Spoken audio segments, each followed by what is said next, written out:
नमस्ते। आज हम एक ऐसी पॉलिटिकल कमेंट्री को डिकोड करने वाले हैं जिसने हाल ही में इंटरनेट पर काफ़ी हलचल मचा दी है।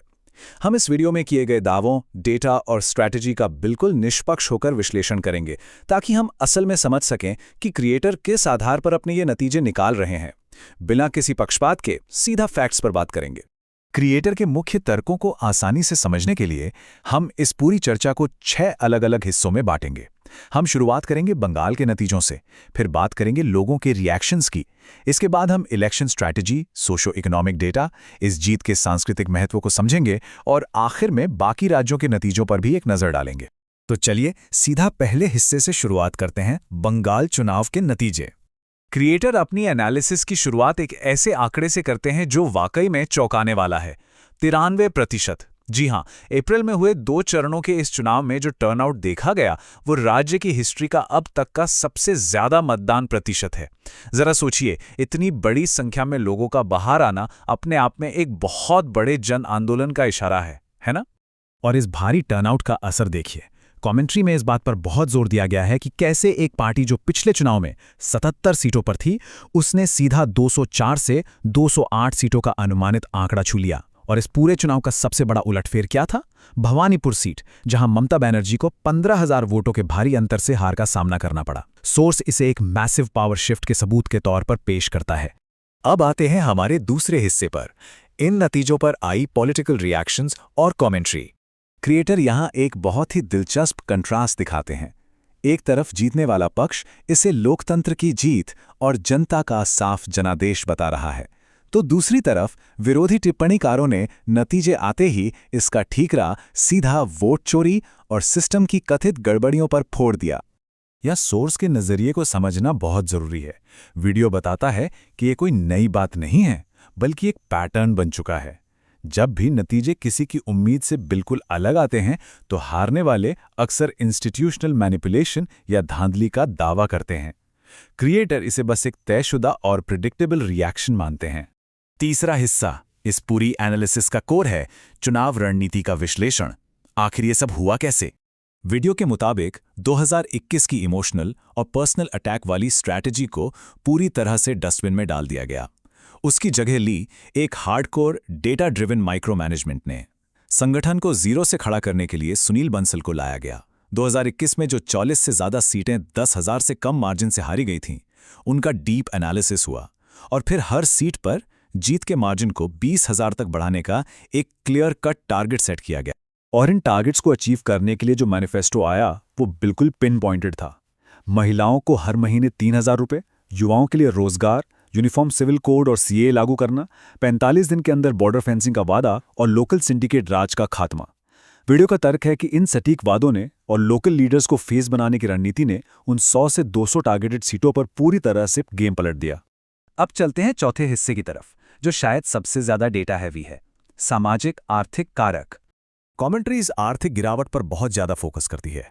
जरा सोचिए, एक ऐसा राज्य जो आज़ादी के समय भारत के इंडस्ट्रियल आउटपुट का 30% हिस्सा देता था, जिसका जीडीपी कंट्रीब्यूशन 1960 में 11% था, वो 2023 आते आते सिकुड़कर सिर्फ 5.5% रह गया। ये आंकड़ा अपने आप में बहुत कुछ बयां करता है। और सिर्फ जीडीपी ही नहीं, संसद में दिए गए डेटा का हवाला देते हुए सोर्स एक बहुत बड़े कॉर्पोरेट एक्सोडस यानी कंपनियों के पलायन की बात करता है। 2011 से 2025 के बीच लगभग 7,000 कंपनियों ने अपने रजिस्टर्ड ऑफिस राज्य के बाहर शिफ्ट कर लिए। हाल के सालों में तो ये एवरेज 445 कंपनियां प्रति वर्ष रहा है। सोर्स का तर्क है कि इस वजह से वोटर पूरी तरह निराश हो गया, जिसे विकास और नौकरी चाहिए थी। इस बात को और मजबूती देने के लिए क्रिएटर एफडीआई यानी फॉरेन डायरेक्ट इन्वेस्टमेंट का एक बहुत ही चौंकाने वाला कंपैरिजन दिखाते हैं। जहां महाराष्ट्र का एफडीआई 26,000 मिलियन डॉलर रहा, वहीं पश्चिम बंगाल का सिर्फ 663 मिलियन डॉलर। एक 40 गुना का भारी अंतर। वीडियो के अनुसार निवेश की ये कमी चुनाव परिणामों को पलटने का एक बड़ा कारण बनी। इकोनॉमिक्स से हटकर बात करें तो लॉ एंड ऑर्डर का मुद्दा भी बहुत अहम रहा। एनसीआरबी डेटा का हवाला देते हुए बताया गया है कि 1999 से 2016 के बीच हर साल एवरेज 20 राजनीतिक हत्याएं हुईं और सिर्फ 2018 के एक साल में 31,000 से अधिक महिलाएं लापता हुईं। क्रिएटर का मानना है कि इस तरह के क्राइम रेट ने जनता के अंदर एक बहुत बड़ा आक्रोश पैदा कर दिया था। पांचवा हिस्सा, इस जीत का सांस्कृतिक और रणनीतिक महत्व। इसे समझने के लिए थोड़ा इतिहास में जाना होगा। श्यामा प्रसाद मुखर्जी, जिन्होंने 1951 में भारतीय जनसंघ की स्थापना की थी, उन्हें आज की पार्टी का वैचारिक पूर्वज माना जाता है।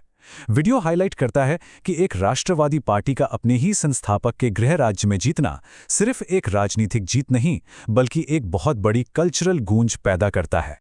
रणनीतिक रूप से देखें तो चिकन्स नेक क्षेत्र को सुरक्षित करना नेशनल सिक्योरिटी के लिए एब्सोल्युटली क्रूशियल बताया गया है।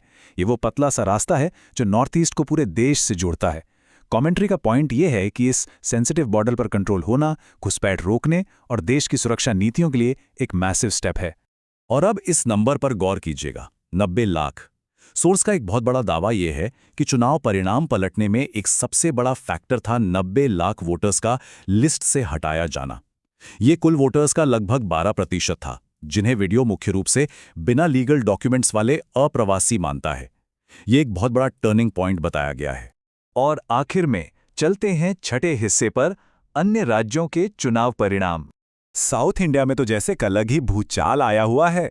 तमिलनाडु में जहां रूलिंग पार्टी डीएमके खिसककर 51 सीटों के साथ तीसरे नंबर पर आ गई, वहीं एक्टर विजय की पार्टी ने अपने डेब्यू में ही सबसे बड़ी पार्टी बनकर सबको हैरान कर दिया है। और केरला में यूडीएफ ने शानदार स्वीप किया है, जबकि लेफ्ट पार्टियों का लगभग पूरी तरह से वाइप आउट हो गया है। वापस अगर हम नॉर्थ ईस्ट का रुख करें तो असम में लगातार तीसरी बार 50% से ज्यादा वोट शेयर के साथ एक तरफा जीत दर्ज की गई है। मुख्य प्रतिद्वंद्वी गौरव गोगोई की 23,000 से अधिक वोटों से हार ये दिखाती है कि वहां के मौजूदा मुख्यमंत्री की पॉपुलैरिटी का ग्राफ अब एकदम नेशनल लेवल के दिग्गजों की तरह ऊपर जा रहा है। तो इस सबको देखकर एक बात तो बिल्कुल साफ है, रीजनल पॉलिटिक्स किस तरह से नेशनल नैरेटिव को नया आकार दे रही है, ये वाकई में देखने लायक है। अब सबसे बड़ा सवाल यह है कि इसके बाद किस राज्य के पॉलिटिकल शिफ्ट या किस नए उभरते चेहरे का डिटेल में ब्रेकडाउन होना चाहिए। इस पर जरा सोचिएगा। आज के इस एनालिसिस में मेरे साथ जुड़ने के लिए आपका बहुत बहुत शुक्रिया।